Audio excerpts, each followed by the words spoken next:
টা কাগজ লাগে। ৭০,০০০ টা কাগজ দিয়ে কয়টি বই তৈরি করা যাবে? আমাদের প্রশ্ন এটা না? তাহলে তোমাদের এই ৯ নাম্বার প্রশ্নটা, হ্যাঁ, পঞ্চম শ্রেণীর ১৬ পৃষ্ঠা ৯ নাম্বার অঙ্কের সমাধানটা আমরা এখন দেখো কি করতে হবে। হুবহু ৮ নাম্বার যেভাবে করছি ওভাবে, বুঝতে পারছো? তাহলে আমরা প্রথমে কি করব বলো তো?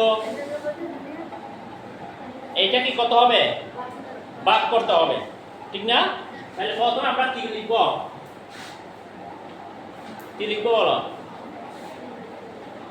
প্রথমে আমরা ওইটাতে কি করেছিলাম? ৬৫০ গ্রাম চাউল লাগে কয় দিনে? একদিনে। তাহলে এখানে কি হবে বলো তো? না, আগে কি আসবে? ১৩৮ আসবে নাকি ১ আসবে? তাহলে কি লিখব? ১৩৮ টা কাগজ লাগে কয়টি বই তৈরিতে? একটি বই তৈরিতে। তাহলে আমরা এভাবে লিখব, ১৩৮ টা কাগজ লাগে ঠিক একটি বই তৈরিতে, অথবা ১৩৮ টা কাগজ দিয়ে তৈরি হয় একটি বই। ১৩৮ টা কাগজ দিয়ে তৈরি হয় একটি বই। লিখলে ভালো হবে, কাগজ দিয়ে তৈরি হয়।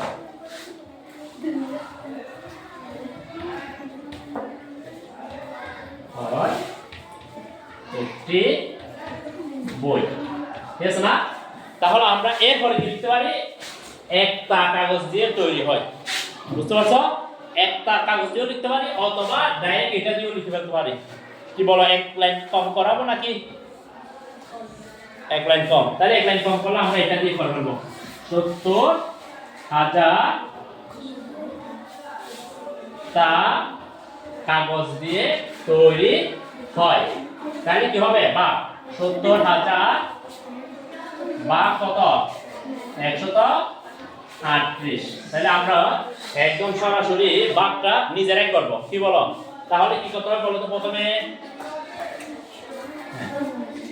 ১৩৮, এখানে কত লিখব? ৭০,০০০ লিখছি না? তাহলে প্রথমে কয় অঙ্ক নিব? ৩ অঙ্ক নিব। তাহলে ১৩৮ কততে? ৭০০তে কয়বার যায় দেখবো। তাহলে ১৩৮ ৭০০তে কয়বার যাবে?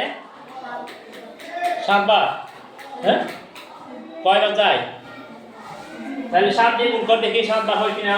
৭ 7 আর ৫৬। তারপর ৩ ৭ ২১ আর ৫ ২৬, ২৬ ৬ হাতে আছে ২, ৭ থেকে ৭, ৭ আর ২ ৯। তাহলে ৭০০ বড় নাকি ৯৬৬? হ্যাঁ, তাহলে কি ৭ বার যাবে? তাহলে কয়বার যেতে পারে? আচ্ছা, ৫ বার। এবার দেখি, তাহলে ৫ দিয়ে দেখবো কি হবে। ৫ আর ৪০, হাতে কত আছে?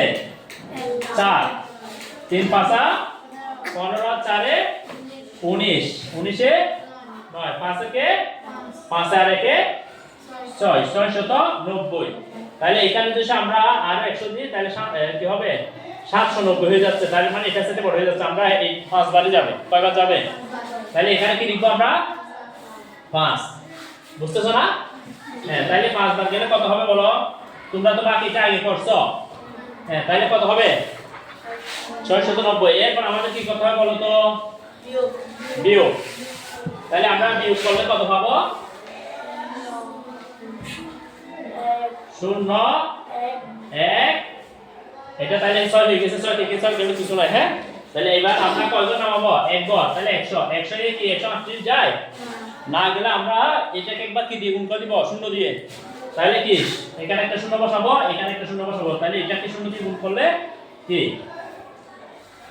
পৃথিবীর সব কিছুকে যদি সে ০ দিয়ে গুণ করি, গুণফল কি হবে?